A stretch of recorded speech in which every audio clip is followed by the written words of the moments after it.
শ্রদ্ধেয় ছোট ভাই আবরার ফায়াজ, উপস্থিত রেজাল করিম রনি ভাই, সম্পাদক জবান পত্রিকা, এবং ইসলামী ছাত্র শিবিরের সাবেক কেন্দ্রীয় সভাপতি সিরাজুল ইসলাম ভাই, শরীফ উসমান হাদি ভাই, রাফেজ সালমান রিফাত ভাই, ডাক্তার সাহিত্য সম্পাদক মোসাদ্দেক আলী মোহাম্মদ সহ অন্যান্য অতিথিবৃন্দ, উপস্থিত সম্মানিত শিক্ষকবৃন্দ এবং সাংবাদিক বন্ধুগণ, সবাইকে ধন্যবাদ জ্ঞাপন করছি। ব্যস্ততার মাঝে আজকে আপনারা এসেছেন। শহীদ আবরার ফাহাদের স্মৃতিগুলো আমরা রোমান্তর করেছি, শহীদ আবরার ফাহাদের স্মৃতিগুলো শুনেছি এবং নতুনভাবে আমরা উজ্জীবিত হয়েছি। শহীদ আবরার ফাহাদ আমাদের প্রেরণার বাতিঘর। জীবিত শহীদ আবরারের চেয়ে শহীদ আবরার ফাহাদ অনেক শক্তিশালী। শহীদ আবরার ফাহাদ আমাদেরকে রাস্তা দেখিয়েছে আধিপত্যবাদের বিরুদ্ধে, আগ্রাসনের বিরুদ্ধে কিভাবে কথা বলতে হয়, কিভাবে ন্যায্যতা নিশ্চিত করতে হয়।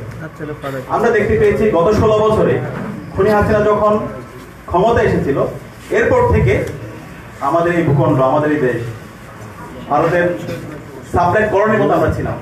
এখানে কোনো আমাদের অর্থনৈতিক স্বাধীনতা ছিল না, আমাদের এখানে রাজনৈতিক নিপীড়ন ছিল এবং আমাদের এখানে সাংস্কৃতিক গোলামি ছিল। আমাদের এই দেশে তারা যে সংস্কৃতিকে প্রমোট করেছিল সেটা ছিল কলকাতার সংস্কৃতি, সেটা ছিল দাদাদের সংস্কৃতি। এখানকার যে মাটি ও মানুষের যে সংস্কৃতি ছিল সেগুলোকে সবসময় আদারি করা হয়েছে, সেগুলোকে সবসময় মার্জিনালাইজ করা হয়েছে এবং সেগুলোকে সবসময় ক্রিমিনালাইজ করা হয়েছে, সেগুলোকে সবসময় প্রবলেমাটাইজ করা হয়েছে। এবং যারা এদেশের মাটি ও মানুষের কথা বলেছে, যারা ইনসাফের কথা বলেছে, যারা আধিপত্যবাদের বিরুদ্ধে, আগ্রাসনের বিরুদ্ধে যারা কথা বলেছে, তাদেরকে বিভিন্নভাবে ফ্রেমিং করা হয়েছে, ট্যাগিং করা হয়েছে। এবং এই ক্ষেত্রে আমরা দেখতে পেয়েছি ছাত্র শিবির বলে তাকে ট্যাগিং করা হয়েছে এবং শিবির সেই ট্যাগিং এর মাধ্যমে তাকে হত্যা করাকে বৈধতা দেওয়া হয়েছে এবং সেই বৈধতা উৎপাদন করা হয়েছিল শাহবাগের মাধ্যমে। এবং এই শাহবাগের বিরুদ্ধে যিনি কথা বলেছেন, যিনি পুরো প্রজন্মকে রাস্তা দেখিয়েছেন, তিনি হচ্ছেন আমাদের শ্রদ্ধাভাজন ডক্টর মাহমুদুর রহমান। আমরা তাকে আন্তরিকভাবে মোবারকবাদ জ্ঞাপন করছি এবং এই জুলাইয়ের প্রজন্ম, পুরো প্রজন্ম আজীবন আমরা মাহমুদুর রহমান স্যারের যে কন্ট্রিবিউশন সেটা আমরা শ্রদ্ধার সাথে স্মরণ রাখবো। এবং এর সাথে অসংখ্য মানুষ, এদেশের মুক্তিকামী ছাত্র জনতা, তারা সবসময় লড়াই করেছে। শহীদ আবরার ফাহাদ শাহাদাতের পূর্বে যদি আমরা একটু দেখি, প্রতিটি ক্যাম্পাসে এবং সারা দেশে অসংখ্য নির্যাতন, নিপীড়ন হয়েছে। নিপীড়ন করার পরে আপনারা দেখতে পাবেন ক্যাম্পাসে যতগুলো নিয়োগ হয়েছে সেই সময় সেগুলোকে শিবির সন্দেহে এভাবে হচ্ছে ফ্রেমিং করা হয়েছে। যখন শিবির সন্দেহে কোনো ছাত্রকে নির্যাতন করা হয় তখন আমরা সেলিব্রেশন দেখতে পেয়েছি এবং পত্রিকা, মিডিয়া হাউস, সিভিল সোসাইটি সবাই সেটার বৈধতা তারা দিত এবং এটা নিয়ে কেউ প্রতিবাদ করতো না। যেহেতু শিবির, তার কোনো অধিকার থাকতে নেই, তাকে মেরে ফেলা বৈধ, তাকে মেরে ফেলা জায়েজ।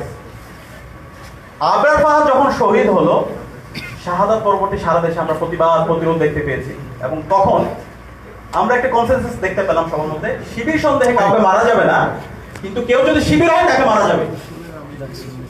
কেউ যদি শিবির হয়, যখন কোনো শিক্ষার্থী নির্যাতন হয় তখন এটা খোঁজা হয় সে কি শিবির, সে যদি শিবির হয় তাহলে প্রতিবাদ করা যাবে না, অথবা মিডিয়াগুলো ওইভাবে ফ্রেমিং করা হতো। আজকে জুলাই বিপ্লবের মাধ্যমে এদেশের সকল শিক্ষার্থীরা মুক্তি পেয়েছে এবং ইসলামী ছাত্র শিবিরও মুক্তি পেয়েছে।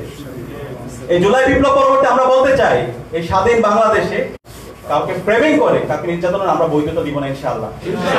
সকল মানুষের অধিকার, এদেশের সকল মানুষের যে ন্যায্যতা, সেটা আমরা ইনশিওর করব।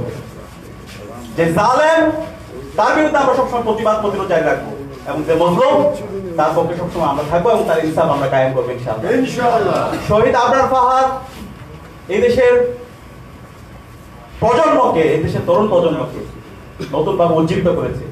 আধিপত্যবাদের বিরুদ্ধে, আগ্রাসনের বিরুদ্ধে কিভাবে কথা বলতে হয়, কিভাবে আমাদের ন্যায্যতা নিশ্চিত করতে হয়, সেটা আমরা আবরার ফাহাদের তার প্রতিবাদ, প্রতিরোধ এবং তার অ্যাক্টিভিটি থেকে আমরা দেখতে পাই।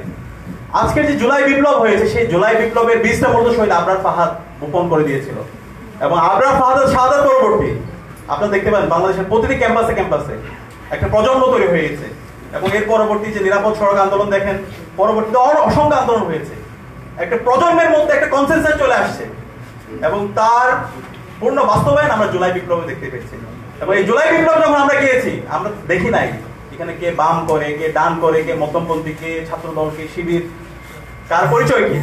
আমরা সবাই এক বিন্দুতে মিলিত হয়েছিলাম। আমরা সবাই মজলুম, আমরা জালেম হাসিনার বিরুদ্ধে লড়াই করেছি, আমরা ইনসাফের জন্য লড়াই করেছি এবং একই সাথে এই এই বিপ্লবে আমরা সবাই প্রত্যেকের পরিচয় বলে কি আমরা কমন গোল নিয়ে আমরা লড়াই করেছি, এবং এই ক্ষেত্রে আমাদের প্রেরণা বাতি করছিল আমাদের শহীদ আবরার।